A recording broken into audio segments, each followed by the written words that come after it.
Hello everyone and welcome to a new video. Today's topics are threefold, starting off with the microtransactions.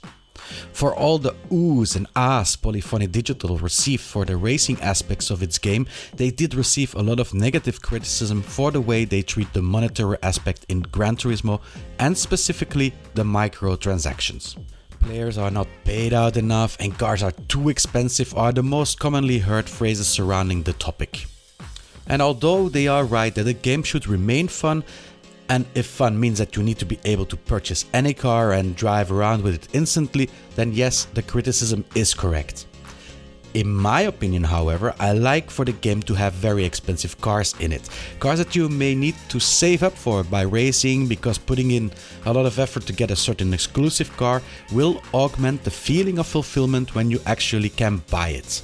And so what if there is another way by spending €150 on credits to buy that same car?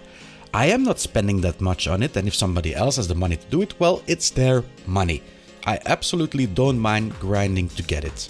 You could of course argue that you already paid X amount of your currency to buy the game, and if you're stuck having to drive around the Volkswagen T1 van for a month to buy another car, that's no fun either. True. But it's not the case, it just takes a little longer than previous Gran Turismo games to get a certain car. The good news is, Kaz and Polyphony Digital are listening to the criticism, and although they still want to keep certain cars more exclusive than others, a large set of improvements are already coming our way beginning of April. These improvements consist mainly of higher payouts for the time you put in the game. A bit further down the road we have more incoming updates. These generally include more missions and races and being able to sell cars, which for me is a certain addition to the game.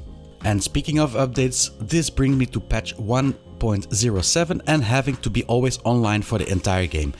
Patches are an ongoing development of the software to add more functionality and fix certain issues that arise. This goes generally paired with some downtime of the servers. Patch 1.07 was a major patch that was supposed to be deployed March 17, but before launching, it turned out that there was a fatal error possible when installing the patch. For this reason, the deployment was halted and patch 1.08 was written to correct the error. This resulted in a server outage that lasted for a day. No problem, you could say, because I can still play campaign mode. Well, no. In one of my previous videos I commented that I would not start a debate whether it was good or not to have a game online all the time, but I am reviewing my opinion on that one.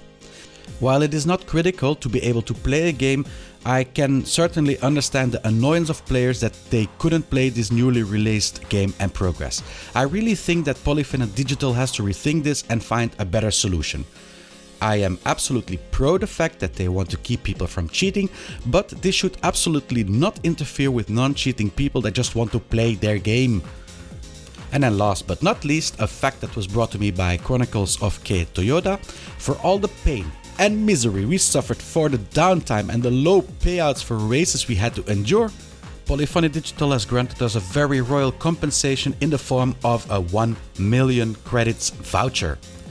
The only thing you need to do is log into the game and redeem this ticket before April the 25th. As always, thank you all for watching. Don't forget to give a like or subscribe to support the channel, and I will see you all next video.